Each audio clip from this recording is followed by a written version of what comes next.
శ్రీ గురుభ్యో నమః. శ్రీమద్భాగవతమునకు మాస్టారు ప్రసాదించిన వివరణను చెప్పుకుంటూ ఉన్నాము. అందులో భాగంగా మనము చతుర్థ స్కంధము లోనికి ప్రవేశిస్తూ ఉన్నాము. భాగవతంలో 4వ స్కందంలోనికి ప్రవేశిస్తూ ఉన్నామండి.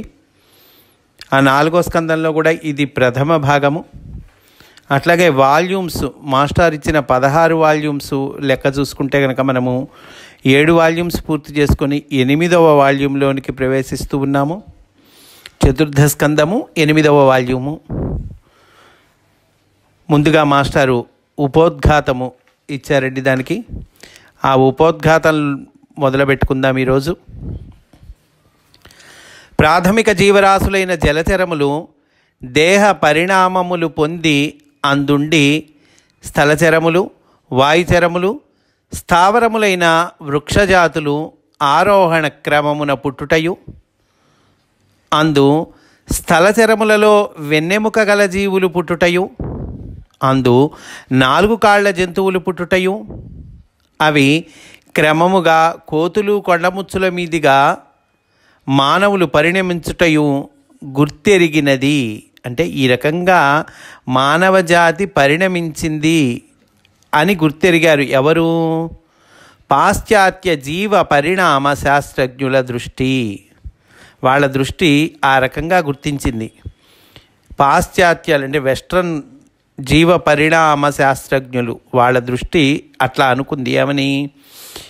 ముందు జలచరములు, తర్వాత వాయుచరములు, స్థావరములైన వృక్షజాతులు, స్థలచరములు ఇలా ఆరోహణ క్రమంలో పుట్టారు. ఆ తర్వాత వెన్నెముక గల జీవులు, అందులో కూడా మళ్ళీ 4 కాళ్ల జంతువులు, అవి క్రమంగా కోతులు, కొండముచ్చులు, దాని మీదుగా మానవులుగా అట్లా పరిణామం జరిగిందని వాళ్ళు చెప్పారండి. ఎవరు? పాశ్చాత్య జీవ పరిణామ శాస్త్రజ్ఞుల దృష్టి. ఈ దృక్పథమునకు డార్విన్, మెండెల్, లేమార్క్ మున్నగు వారు మూలపురుషులు. వీరి దృక్పథము నుండి కొన్ని విచిత్ర సిద్ధాంతములు రూపొందినవి. ఈ దృక్పథం నుండి కొన్ని విచిత్ర సిద్ధాంతాలు వచ్చినాయిట.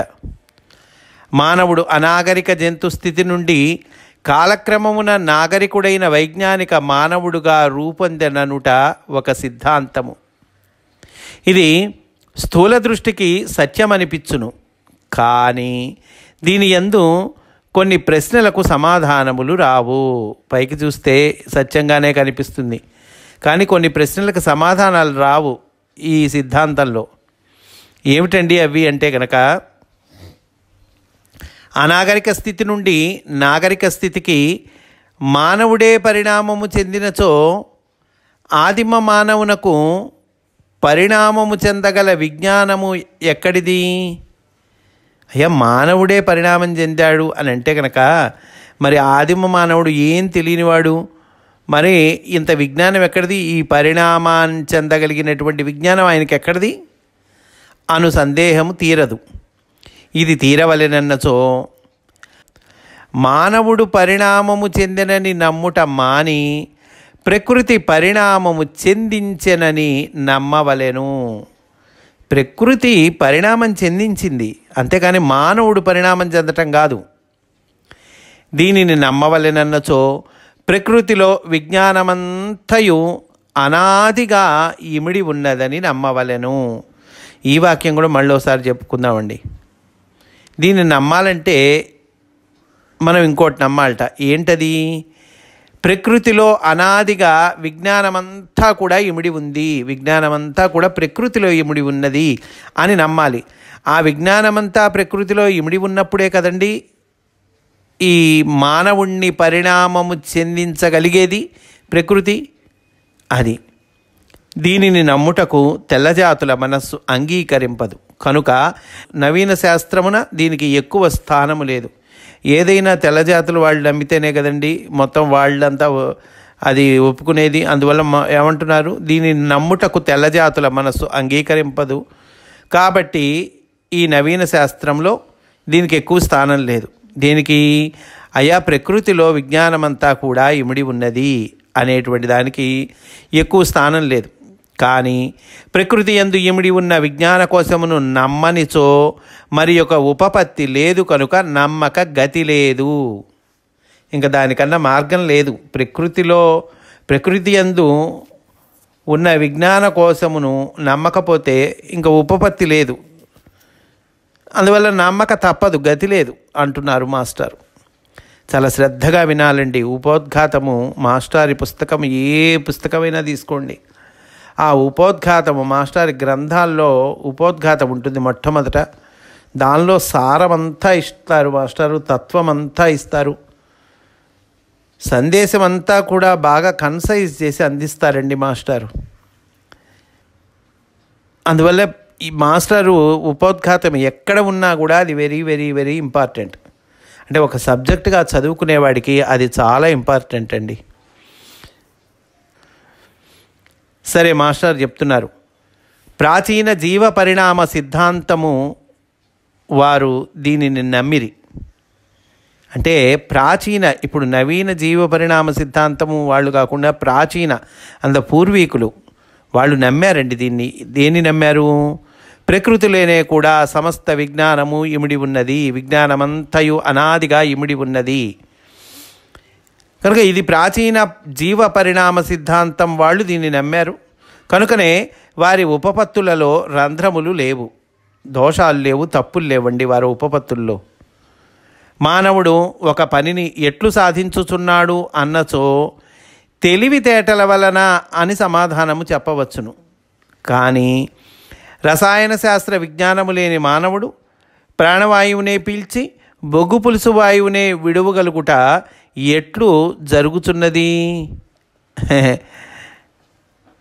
తెలివితేటల వలన మానవుడు సాధించుకుంటున్నాడు అని చెప్తే గనక సరే బాగానే ఉందయ్యా, ఏం కెమిస్ట్రీ తెలుసండి మానవుడు, కెమిస్ట్రీ తెలియని మానవుడు, వేలుముద్ర మానవుడు ఉన్నాడు ఉదాహరణకి, అతను కూడా ఆక్సిజన్నే పీలుస్తాడుగా, కార్బన్ డైఆక్సైడ్నే వదులుతాడుగా, ఏమి సైన్స్ తెలుసండి ఆయనకి, ఏం విజ్ఞానం తెలుసు, ఏం తెలివితేటలు. కనుక రసాయన శాస్త్ర విజ్ఞానము లేని మానవుడు ప్రాణవాయువునే పీల్చి బొగ్గు పులుసు వాయువునే విడువగలుగుట ఎట్లు జరుగుతున్నది అని ప్రశ్నించినచో మానవునిలో పనిచేయుచున్న ప్రకృతి యందు ఇమిడి ఉన్న విజ్ఞాన కోశము అని అంగీకరింపక తప్పదు. ఏమీ చదువుకొని వేలుముద్ర మానవుడు అలా, అప్పుడు అది కూడా కాదండి, అప్పుడే పుట్టిన పిల్లవాడు అతను కూడా ఆక్సిజన్నే పీలుస్తాడు, కార్బన్ డైఆక్సైడ్ని వదులుతాడు. ఎలా జరుగుతోంది అంటే గనక మానవునిలో పనిచేయుచున్న, అంటే ప్రకృతిలో ఇమిడి ఉన్న విజ్ఞాన కోసము. అయితే ఇతను కెమిస్ట్రీ తెలియకపోయినా కూడా ఈ పని ఎలా చేస్తున్నాడంటే కనుక అతనిలో పనిచేయుచున్న ప్రకృతి యందు ఇమిడి ఉన్న విజ్ఞాన కోసము అని అంగీకరింపక తప్పదు. దీనిని అంగీకరించిన వారికి ఈ ప్రకృతిలోని విజ్ఞాన కోసమే వేదము, మిగిలిన వారికి వేదము ఒక గ్రంథము. దీన్ని అంగీకరించినప్పుడు ఏమవుతుందయ్యా? ప్రకృతిలోని విజ్ఞాన కోసమే వేదము, మిగిలిన వారికి, అది అంగీకరించిన వారికి వేదము ఒక గ్రంథము, అదొక పుస్తకం అంతే అంటారు. దర్శించిన వారికి వేదము శాశ్వత ధర్మముల పుటలతో కూడిన ప్రకృతి అనబడు విజ్ఞాన గ్రంథము.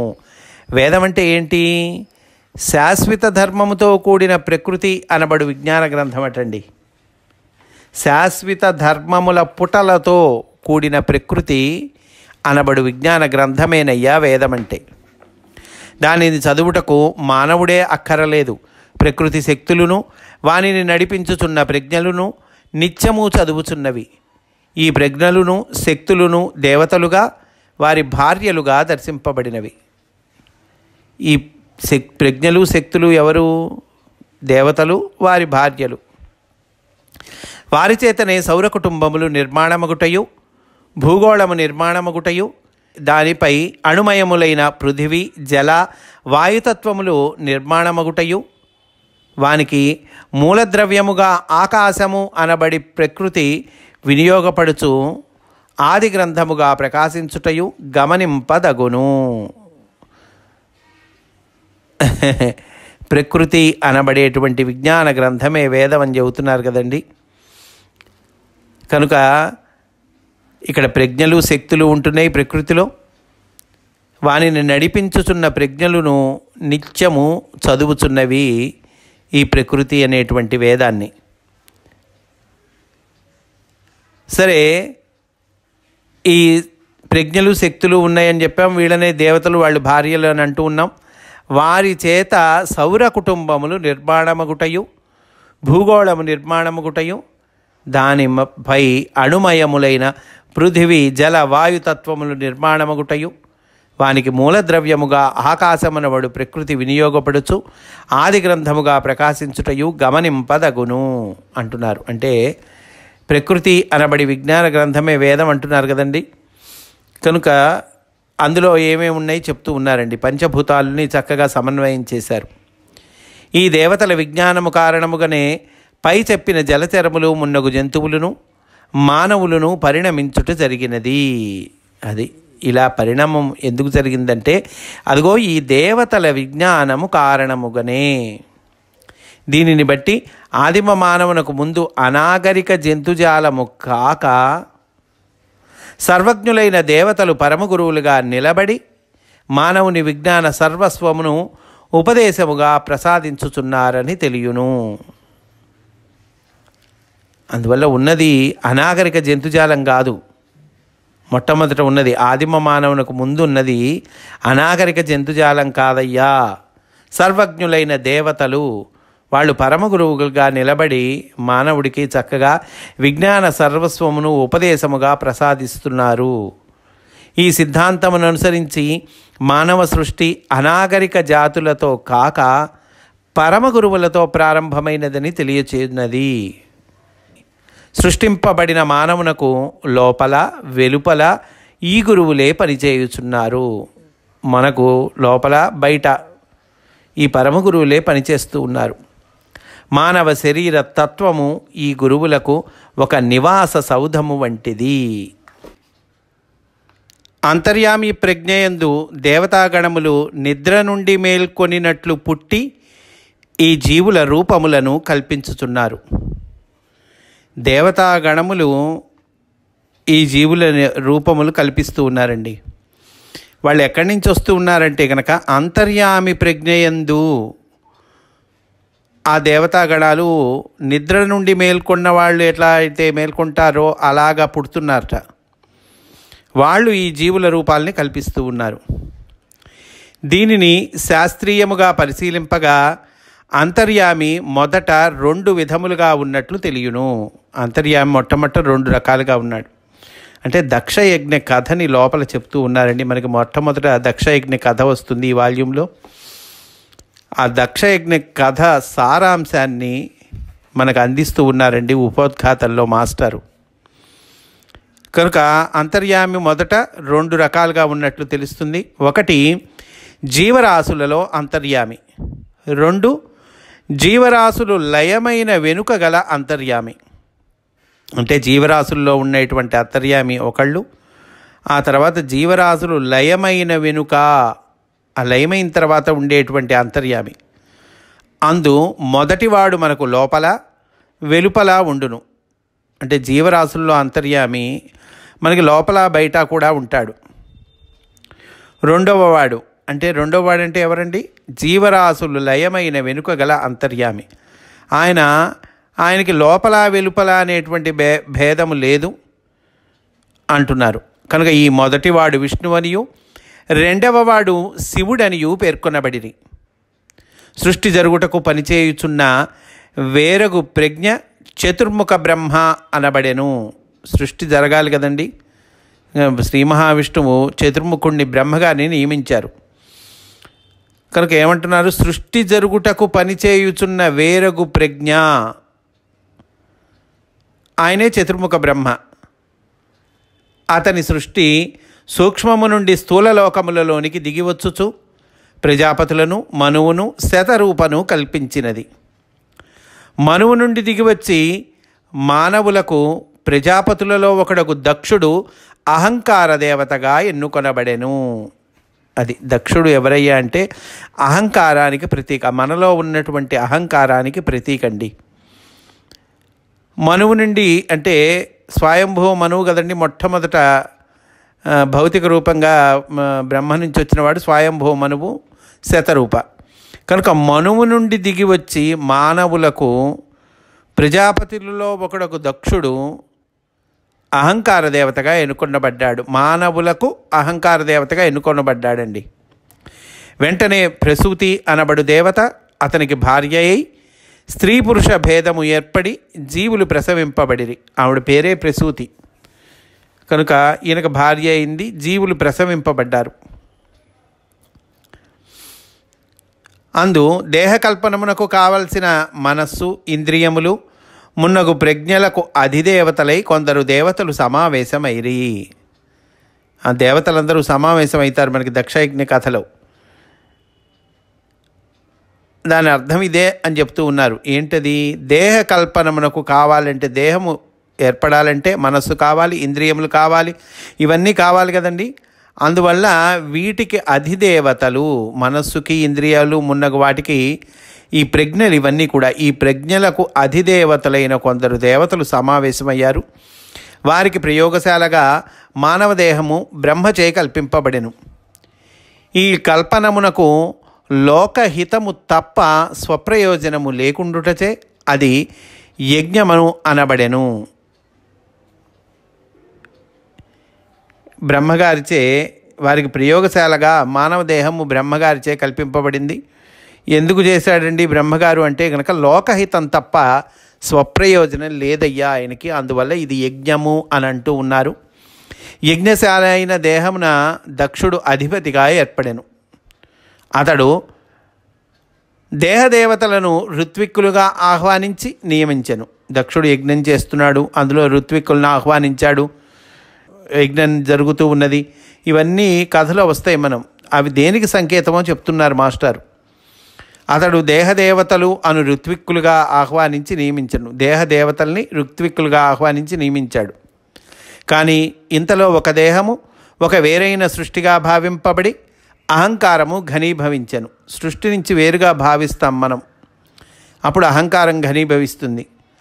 అందున్నది తానే అని మేల్కొనుట వలన అంతర్యామిని అంగీకరింపని స్థితి కలిగెను. కథ కీలకమంతా ఇక్కడ ఉందండి.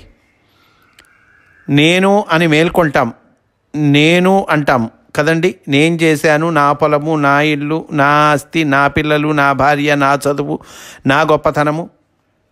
కనుక అందున్నది తానే అని మేల్కొనుట వలన అంతర్యామిని అంగీకరింపని స్థితి కలిగెను.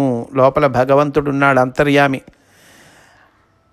ఉన్నదంతా భగవంతుడే, లోపల భగవంతుడు ఉంటాం కాదండి. ఉన్నదంతా ఆయనే విస్తరించి ఉన్నాడు. ఆయనే దేహముగా, ఆయనే మనస్సుగా, ఆయనే ఇంద్రియములుగా, అన్నిటిగా ఆయనే విస్తరించి ఉన్నాడు.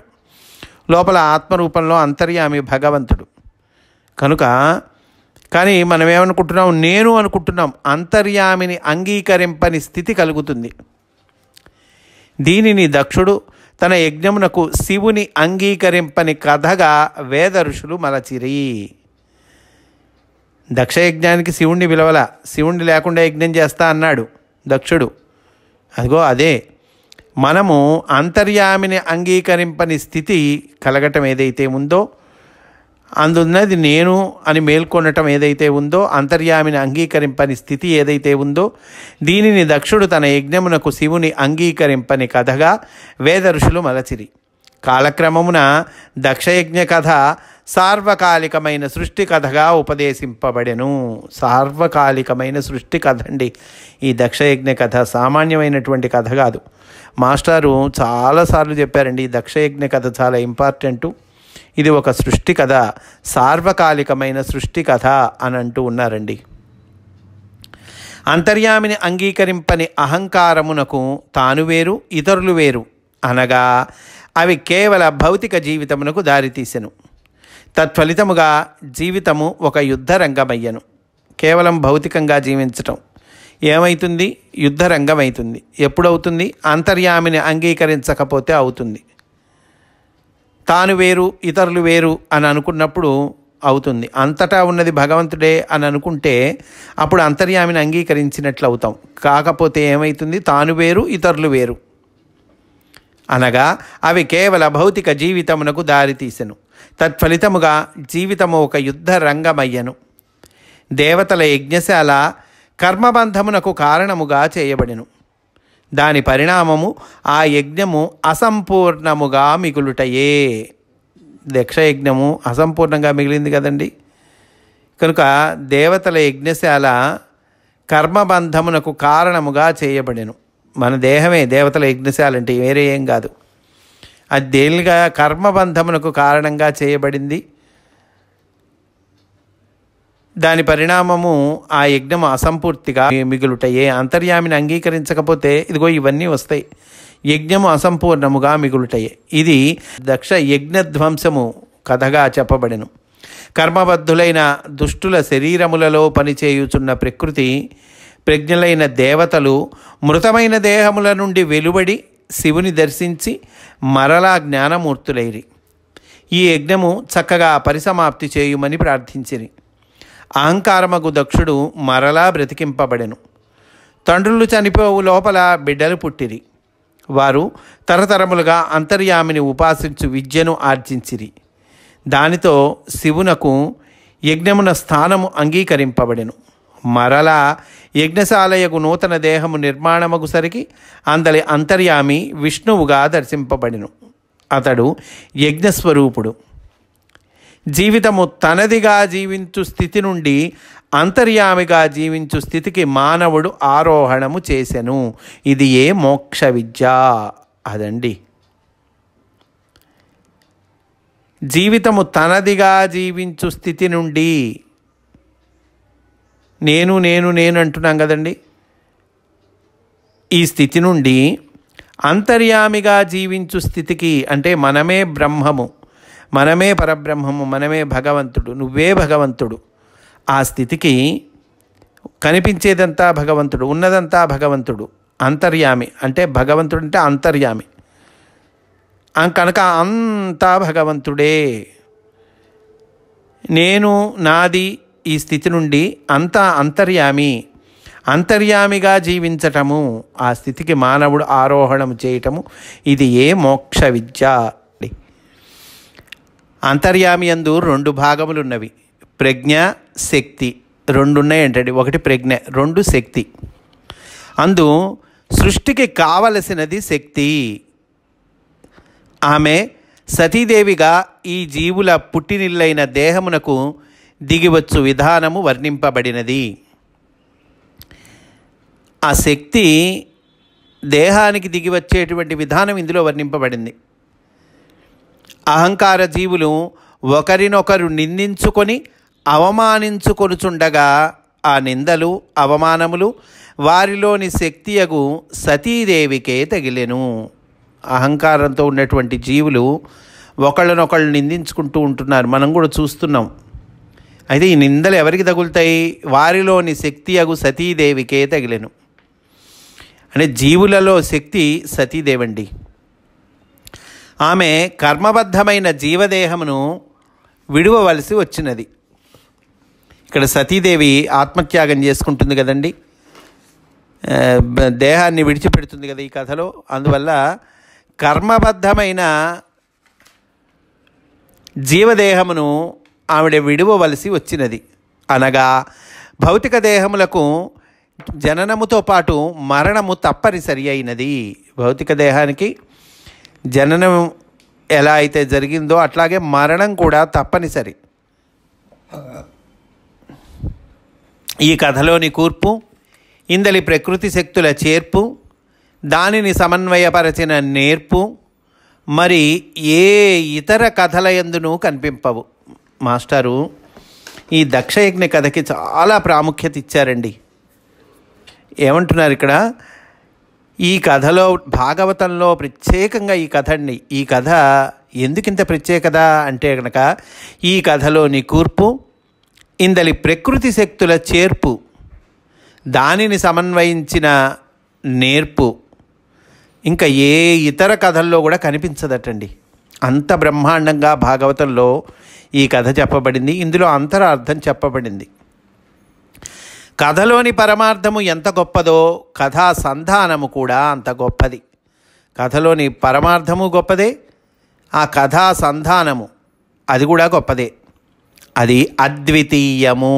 ఇంకో చోట ఎక్కడ కూడా ప్రపంచ వాంగ్మయంలోనే ఇట్లాంటి కథ లేదటండి మాస్టర్ చెప్తున్నారు. అది అద్వితీయము. దీనికి ద్వితీయం, దీనికి సాటి అయింది ఇంకోటి లేదు. అంటే రెండోది, దీంతో సమానంగా పోల్చదగింది రెండోది లేదండి. అందువల్ల ఏమంటున్నారు? అద్వితీయము. కారణమేమనగా భూమిపై మానవుని సృష్టి అద్వితీయము. సృష్టి కథే కదా ఇది. భూమిపై ఉండే మానవుని సృష్టి ఆ కథ అండి, ఈ దక్షయజ్ఞ కథ అంటే.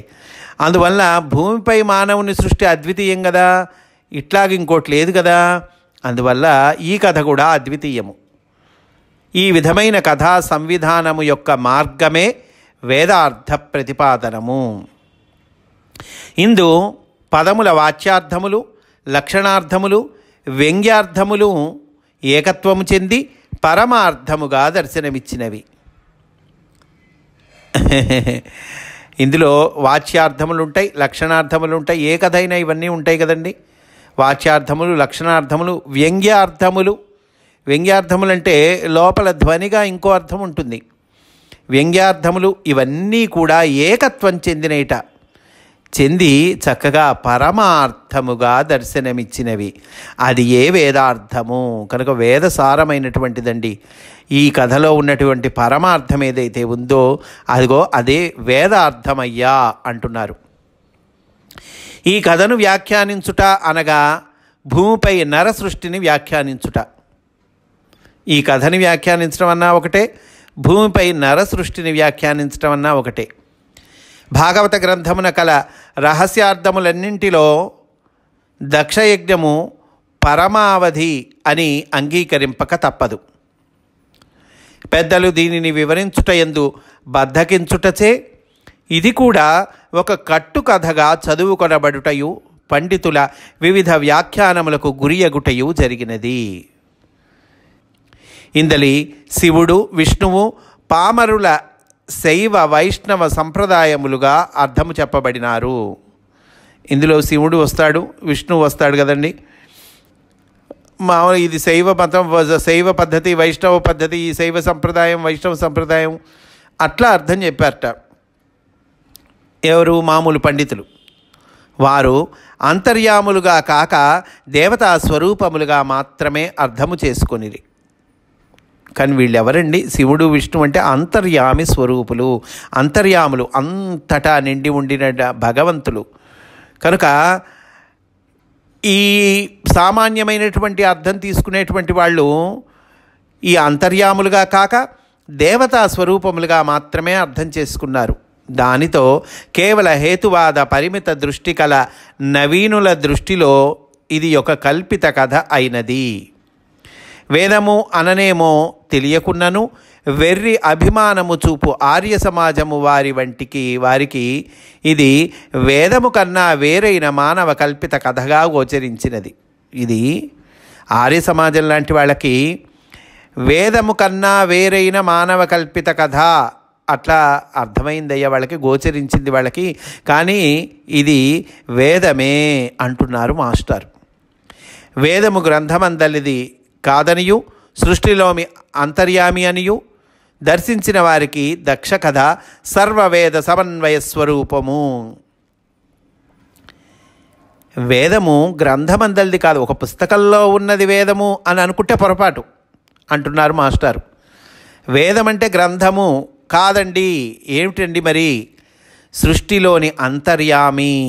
వేదం అంటే సృష్టిలోని అంతర్యామి అనియు దర్శించిన వారికి, అట్లా దర్శించిన వాళ్ళకి వేదం అంటే సృష్టిలోని అంతర్యామి, వేదం అంటే గ్రంథం కాదు అని దర్శించిన వాళ్ళకటండి దక్షయజ్ఞ కథ సర్వవేద సమన్వయ స్వరూపము అంటున్నారు. అంటే సమస్త వేదముల్ని కూడా సమన్వయం చేస్తే ఆ స్వరూపం అదుగో అదే దక్షయజ్ఞ కథ.